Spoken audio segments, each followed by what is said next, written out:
বিক্রমনগরে শেষ প্রান্তে একটা ভাঙাচোরা কুটিরে থাকতো 3 ভাই, আদিনাথ, শিবনাথ আর প্রিয়নাথ। বড় 2 ভাই ছিল যেমন ধড়িবাজ তেমনই হিংসুটে, কিন্তু ছোট ভাই প্রিয়নাথ ছিল পরিশ্রমী, সৎ আর উদার। ছোট ভাইকে খাটিয়ে বড় দুজনে পায়ের ওপর পা তুলে বসে দিন কাটাতো। আরে তাড়াতাড়ি হাত চালা, এখনো তো অর্ধেক জমি তৈরি হলো না। আহা, আরে মাটি তৈরি না হলে বীজ বুনবি কি করে?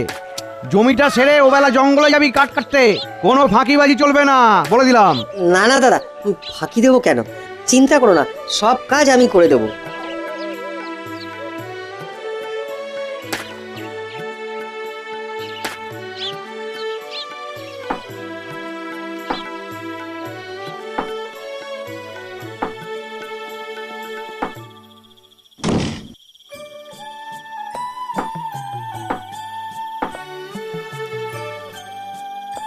সকালে মাঠে হাড় ভাঙা খাটুনির পর এখন আমার জঙ্গলে কাঠ কাটা, না শরীর যেন চলছে না।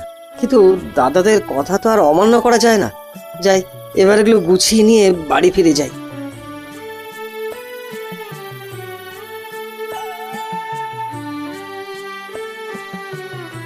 ও ভগবান, কি হয়েছে সাধু বাবা, তোমার কি শরীর খারাপ? খুব জ্বর বাবা, বড় ঠান্ডা লাগছে। যদি একটু কাঠ জ্বালিয়ে আগুনে সেঁক নিতে পারতাম। তুমি কিচ্ছু দেবো না, আমি এক্ষুনি তোমার আগুনের ব্যবস্থা করে দিচ্ছি।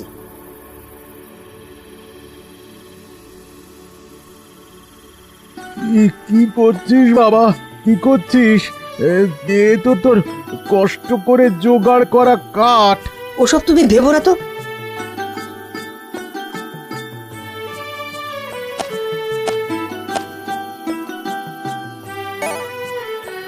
তবে শুধু আগুন জ্বেলে তো তোমার রোগ সারবে না বাবা, কিছু ওষুধপত্রও তো লাগবে।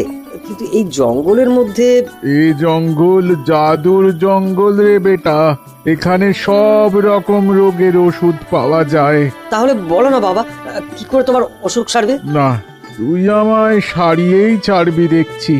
শোন শোন, ওই নদীর ওপারে একটা লাল ফলের গাছ আছে। যদি ওই ফল আনতে পারিস তবে আমি এক্ষুনি সুস্থ হয়ে যাব। আমি এক্ষুনি যাচ্ছি। কিন্তু এই ঠান্ডায় তুই নদী পেরোবি কি করে রে? নদীর জলও যে খুব ঠান্ডা। ও তুমি চিন্তা করো না বাবা, আমি যাবো আর আসবো।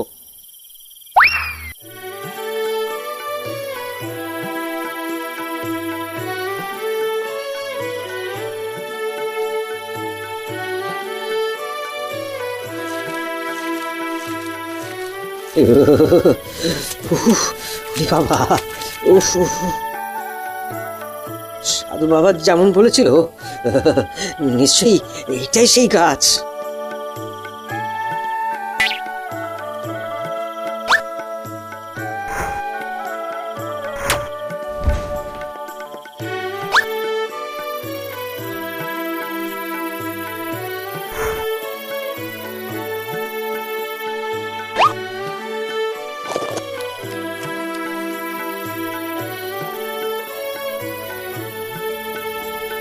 বাহ, তুমি তো একেবারে সুস্থ হয়ে গেলে। তাহলে আমি এখন যাই বাবা। আয়, ভগবান তোর কল্যাণ করুক।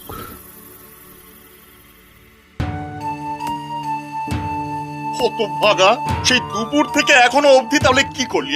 কি করলে তুই? আমি তো ওই কাঠ কেটে নিয়ে আসছিলাম দাদা, কিন্তু হঠাৎ।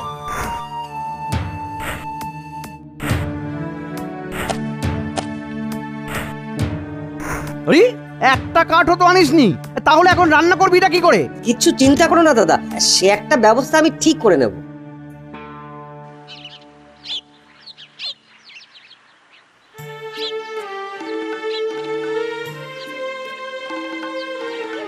কি বুঝছেন রাজবৈদ্য? রাজকুমারী কি তবে? এখনো রাজকুমারীর দেহে প্রাণ আছে মহারাজ, তবে প্রাণের লক্ষণ তেমন প্রকট নয়। আমার পক্ষে যতটা যা করার সবই তো করলাম, এখন সবই ঈশ্বরের হাতে মহারাজ। এ কি কঠিন পরীক্ষায় ফেললে আমাকে ভগবান! এই বিশাল ধন সম্পত্তি, রাজ ঐশ্বর্য কোনো কিছুর বিনিময়ে কি নিজের মেয়েকে আমি বাঁচাতে পারবো না? না না না, ভেঙে পড়লে তো চলবে না। একটা একটা শেষ চেষ্টা আমাকে করতেই হবে, করতেই হবে।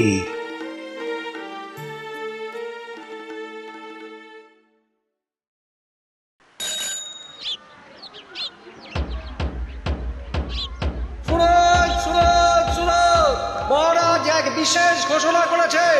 আমাদের রাজকন্যা চন্দ্রমুখী এক ভীষণ রোগে শয্যাশায়ী। কোনো হাকিম বৈদ্যই তাকে সারিয়ে তুলতে পারেনি। এখন কেউ যদি তাকে সুস্থ করে তুলতে পারে তবে মহারাজ তাকে অর্ধেক রাজত্ব আর রাজকন্যা দুই দেবেন। শুনুন শুনুন শুনুন। আমি যা শুনলাম তুইও কি তাই শুনলি? শুনলাম আর বুঝলামও। কি বুঝলি? যত তাড়াতাড়ি সম্ভব জঙ্গলে ওই সাধু বাবার কাছে পৌঁছাতে হবে, তাহলেই কেল্লা ফতে।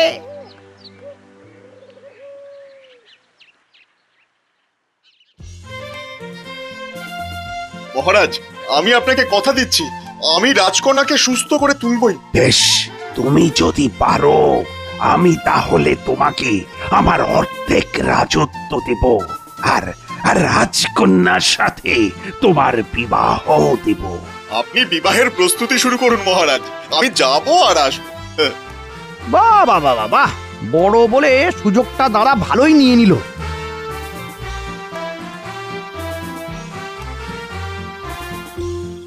ওই তো, ওই যে সাধু বাবা ধ্যানে বসে আছেন, যাই একেবারে ঝাঁপিয়ে পড়ি ওনার পায়ে। বাবা গো, বাবা, ও বাবা। আরে আরে আরে, কি করিস? ওঠ ওঠ ওঠ বাবা, ওঠ। তুই কে বাবা? আগে বাবা, আমি সেই কাঠকুড়োনো ছেলেটির দাদা, যে গতকাল আপনার কাছে এসেছিল। ও, সেই ছেলেটা? সে বড় ভালো ছেলে। তা তা তুই কি চাস? আমাদের দেশে রাজকন্যার বড় অসুখ বাবা, হাকিম বদ্যি কবিরাজ কেউই তাকে সারিয়ে তুলতে পারছে না। বুঝেছি, তুই তাকে সারিয়ে তুলতে চাস, তাই তো? যদি আপনি একটু সাহায্য করেন বাবা। বেশ, শোন, এই জঙ্গলের শেষে যে পাহাড় আছে তার মাথায় একটা লেবুর গাছ আছে। ওই লেবুর রস রাজকন্যার মুখে দিলেই রাজকন্যা আবার সুস্থ হয়ে উঠবে। ঠিক আছে বাবা, ঠিক আছে, তবে তো আমি এই যাব আর এই নিয়ে আসবো। তবে একটা ব্যাপার খেয়াল রাখিস, ওই গাছের কাছে গিয়ে মনে মনে যা চাইবি গাছের ফলে সেটাই পাবি কিন্তু। আর মাত্র একবারই গাছ তোর কথা শুনবে, বুঝেছিস? আচ্ছা বাবা, মনে রাখবো।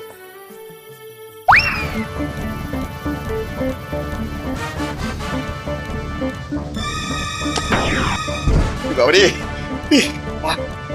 বাবা, কি এবড়ো খেবড়ো পাথুরের রাস্তা, না আর দমেও খুলোচ্ছে না। বাবা, এদিকে এদিকে সকাল থেকে পেটেও কিছু পড়েনি।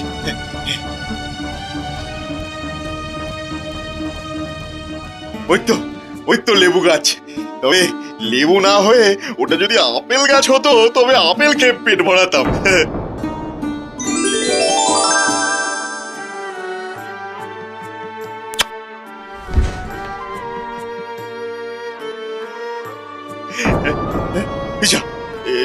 এই যা, খিদের চোটে খাবার চেয়ে ফেলেছি, এবারে এবারে লেবু পাবো কি করে?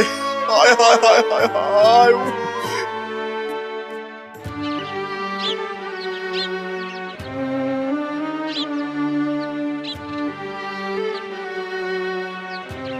মহারাজ, আপনি আমাকে একটিবার সুযোগ দিন, আমি রাজকন্যাকে সুস্থ করে তুলবো।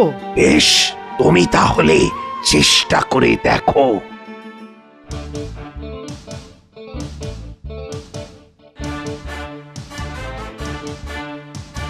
রাজকন্যার জন্য ওষুধ চাই, তাই তো? হ্যাঁ বাবা। বেশ, এই পথের শেষে যে পাহাড় আছে তার মাথায় আছে ওই লেবুর গাছ। যদি পেরে আনতে পারিস তবে রাজত্ব আর রাজকন্যা দুই পাবি।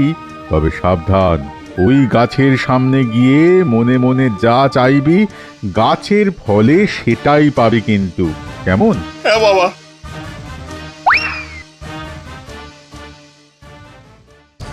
দাদাটা একদম বোকা, তাই লেবু নিয়ে ফিরতে পারেনি। আমি লেবু নিয়ে ফিরবই, কিন্তু কিন্তু পথ আর শেষই হয় না। ওহ, এত ধকল! আরে ওই তো পাহাড়ের মাথায় গাছ দেখতে পেয়েছি। ব্যাস ব্যাস ব্যাস, এবার আর কি?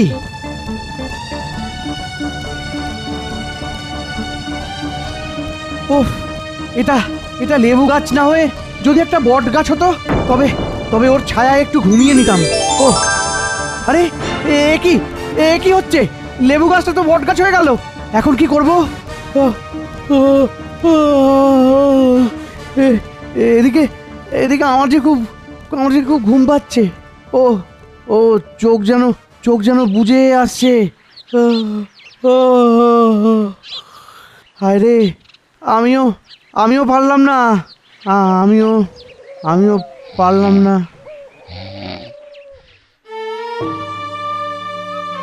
তুমি পারবে যুবক, তুমি পারবে। আপনি আমাকে আশীর্বাদ করুন মহারাজ। আমি আশীর্বাদ করছি যুবক, তুমি সফল হও। আপনার আশীর্বাদ চাই বাবা। আমার আশীর্বাদ সব সময় তোর সঙ্গেই আছে বেটা। যা যা, ভগবান তোর মঙ্গল করবেন।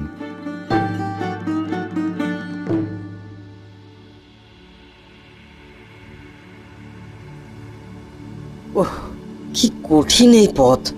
তবে পরিশ্রম করার অভ্যাস আছে বলে এখনো শরীরটা তেমন ভেঙে পড়েনি। খিদের তেষ্টা পাচ্ছে বটে, তবে সেসব আমাকে জয় করতে হবে।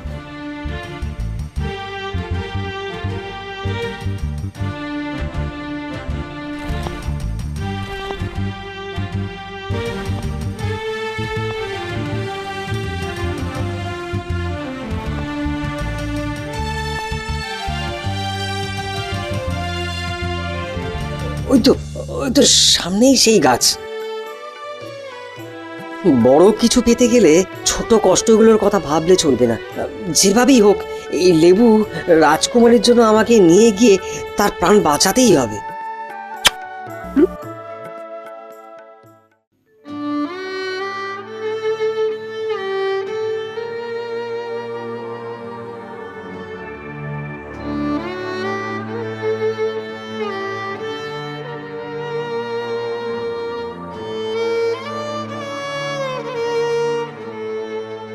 ধন্য ধন্য তুমি যুবক, ধন্য। ওরে কে কোথায় আছিস? শাঁখ বাজা, হলুদে গোটা রাজ্য আলোর মালায় সাজিয়ে তোল। রাজকন্যা আমার সুস্থ হয়ে গেছে, সুস্থ হয়ে গেছে।